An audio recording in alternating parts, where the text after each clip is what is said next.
তো নমস্কাৰ সকলোকে আৰু আশা কৰিছোঁ সকলোৱে ভালে আছে।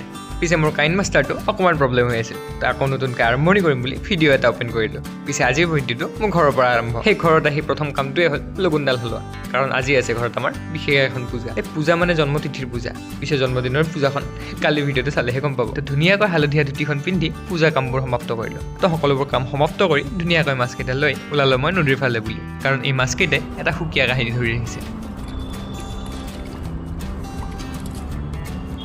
বাৰু সকলোবোৰ কাম সমাপ্ত হ'ল আৰু এতিয়া আমাৰ অসমীয়া ৰাইজৰ মেইন প্ৰসাদটো বিতৰণ কৰা হ'ব। প্ৰসাদ পিছে ঠিকেই খালোঁ, কিন্তু ভাত সাজ আমাৰ পুৰোহিতৰ লগতহে হ'ব।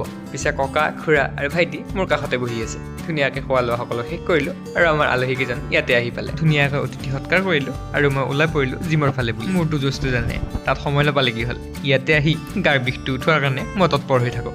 তো লগ পাই আছোঁ আপোনালোকে অন্য ধৰণৰ ধুনীয়া ভিডিঅ'। তেতিয়ালৈকে বাই বাই।